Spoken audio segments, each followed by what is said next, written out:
اپنی انہوں نے خطرہ بہت زیادہ ان کو فیل ہو رہا ہے، حالانکہ میں سمجھتا ہوں کہ خطرے والی بات کوئی نہیں ہے. جو 10 سالہ منصوبہ اگر کسی کے ذہن میں آج بھی ہے تو پھر اس کا بڑا آسان حل ہے کہ ابھی وہ جس طرح میں نے پہلے ہی بات کی کہ ابھی آپ نیوٹرل ہو جائیں اور جو اگلے الیکشن جنرل الیکشن ہوتے ہیں ان میں آپ پورے کا پورا جناب اپنا زور لگا دیں، پورے کا پورا مطلب وہ آر ٹی ایس ہوں یا ای وی ایم، وہ جو پرچی ڈالنے والی جو اب پرچی کی بجائے جو ووٹنگ مشینیں ہیں ٹک ٹک کر کے وہ لانی پڑے یا کچھ بھی کرنا پڑے، ہو سکتا ہے کہ. لیکن عمران خان صاحب ظاہر ہے کہ ان کو تو یقین نہیں آئے گا. کیوں یقین نہیں آئے گا؟ کہ پارٹی یا کہہ لیں یا بازی کسی بھی وقت پلٹ سکتی ہے. ان کی جگہ پر آپ ہو کے سوچیں. یہ تو ہم کہہ رہے ہیں نا کہ یہ ہمارا خیال ہے کہ یار کہ کوئی گل نہیں، یہ الیکشن تو مطلب نہ اس کا تو کسی لیول پہ کوئی اثر ہی نہیں پڑ سکتا، نہ حکومتی فیصلوں میں پڑنا ہے، نہ پاکستان کے خزانے پہ پڑنا ہے. یہ تو برائے نام سے ایک الیکشن ہے، تو لہٰذا اگر یہ ہم نیوٹرل جانے دیتے تو جانے دیں، کیا فرق پڑتا ہے. لیکن یہ بات جو ہے عمران خان صاحب کو سمجھ اس لیے نہیں آئے گی کہ وسوسوں میں بندہ گر جاتا ہے، وسوسوں میں گرے میں کہ یار کہ ہن میرا کی بنے گا. اب بورڈ، یہ جو کنٹونمنٹ بورڈ کے حالات ذرا مختلف ہوتے ہیں عام پاکستان کے حالات سے. عام ان کے شہریوں کو وہ سہولتیں میسر ہوتی ہیں جو عام شہریوں کو میسر نہیں ہوتی، لیکن اس کے باوجود وہاں پر اگر کسی نے کوئی عمل دخل نہیں کیا یا وہاں پر یہ والا رزلٹ آ رہا ہے، یا پھر وہ جو آپ کے اسٹرانگ ہاؤس ہولڈ تھے، پشاور سے آپ فارغ ہو گئے 1 سیٹ، یہ کیا ہے جی واقعہ سے فارغ ہو گئے. یہ صرف گجرانوالہ میں کچھ آپ کو سیٹیں ملی ہیں، اس پر انہوں نے اطمینان کا اظہار کیا، نعمان چٹھا ویری گڈ، بڑا اچھا کام کیتا.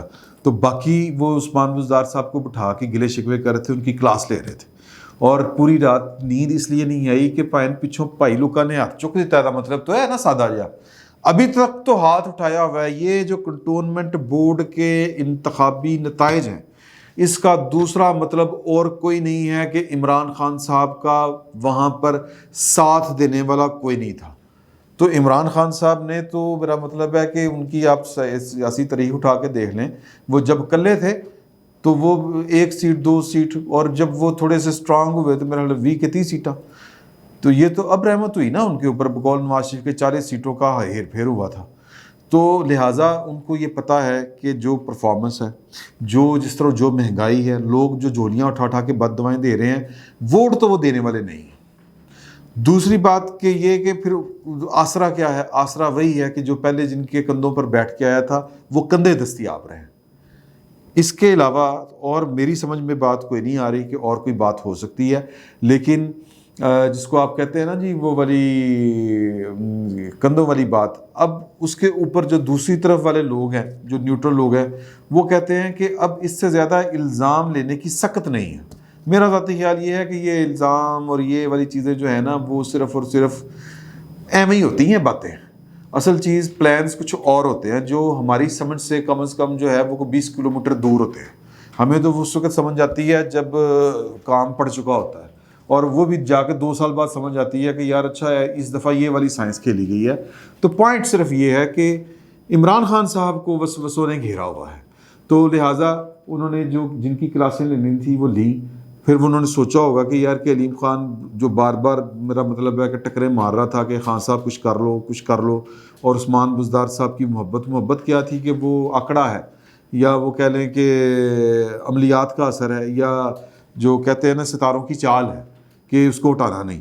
ادروائز وہ کسی نے کہا ہے نا، جاوید چوئی صاحب نے کہیں پہ لکھا ہے غالباً کہ جی کہ عثمان بزدار صاحب جو ہیں ان کے جو مخالفین ہوتے ہیں جو عمران خان صاحب کو بھیجتے ہیں، وہ میسج کرتے ہیں عمران خان صاحب، وہ واٹس ایپ میسج سارے کے سارے عثمان بزدار کو فارورڈ کر دیتے ہیں، صرف اس لیے کہ اس کا تخت قائم رہے. اور اس کا تخت اگر قائم رہا تو ستاروں کی چالیں ٹھیک رہیں گی اور میرا جناب کام چلتا رہے گا عملیات کی روشنی میں.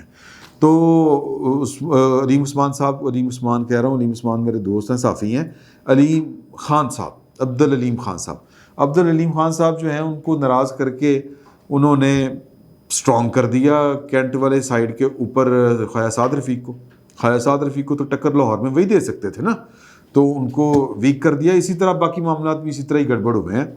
تو اس کا نتیجہ یہ نکلا ہے کہ غصہ نکالا گیا ہے عثمان بزدار صاحب کے اوپر، اور دوسرا غصہ انہوں نے نکالا ہے کابینہ کے اندر. کابینہ میں ایک پرپوزل تھی کہ جو اراکین اسمبلی ہیں وہ مطلب بلا امتیاز، ظاہر ہے کہ پھر قانون تو پھر سب کے لیے ایک جیسا ہی بنتا ہے کہ ان کی مرات میں یا تنخواہوں میں 10% تک اضافہ کر دیا جائے.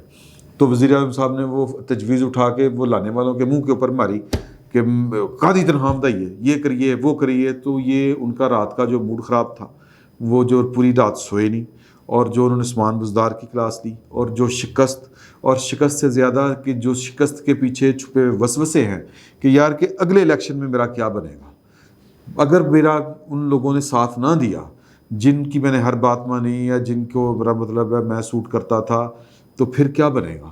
تو آپ یہ خاطر جمع رکھیں. میں ایک پیشین گوئی کرنے لگا ہوں آپ کو. عمران خان صاحب کو جو لوگ سمجھتے ہیں کہ بڑے فائٹر ہیں، یہ ہیں وہ ہیں، عمران خان صاحب کو اپنی سیاسی زندگی میں چند دنوں کے لیے پرویز مشرف کی 3 نومبر 2007 والی ایمرجنسی کے بعد جیل میں جانا پڑا تھا، جب وہ دیواریں پھلانگ کے بھاگے تھے. اگر آپ کو یاد ہو، اس کی تصویر بھی ہے، وہ دیوار ٹپ کے تھے، دوڑ گئے سی. تو ان کو چند دن کے لیے نظر بند ہونا پڑا تھا، چند دن کے لیے. تو ان کی بڑی ہوئی شیو، اور جناب ان کے جو تپ کے اندر کہہ رہے ہیں کہ ہم کیا کہہ رہے ہیں، ہم تو کہہ رہے ہیں کہ ججوں کو نہ پکڑو، یہ نہ کرو وہ نہ کرو. تو یہ کوئی فائٹر شائٹر آدمی نہیں ہے. یہ ساری فائٹ انہوں نے پاکستان کے طاقتور اداروں اور ان کی ہلاشیری کے پیچھے لڑی ہے، اور یہ اسی کا ثمر ہے کہ وہ انہوں نے اپنے کندھوں پر بٹھایا، کیونکہ ان سے زیادہ سوٹیبل آدمی ان کو اور کوئی دستیاب نہیں تھا. تو بس اتنی سی بات ہے. اور اگر وہ ان قوتوں نے نیوٹرل ہونے کا، جو کہ بڑا مشکل کام ہے کہ وہ ہوں، یا ان کو کوئی اور ان کی تگڑم ہو گئی، کتنے اور سیٹنگ ہو گئی ان کی، تو پھر عمران خان صاحب آپ کو پاکستان میں نظر نہیں آئیں گے. یہ بات آپ لکھ لیں. جن کو لگتا ہے نا کہ جی خان صاحب بڑے فائٹر ہیں اور بڑے اسٹرانگ نروز کے مالک ہیں، انہوں نے دوڑنا ہے اور سیدھا جا کے لندن سا لینا. فی الوقت اتنا ہی. بہت بہت شکریہ آپ کا.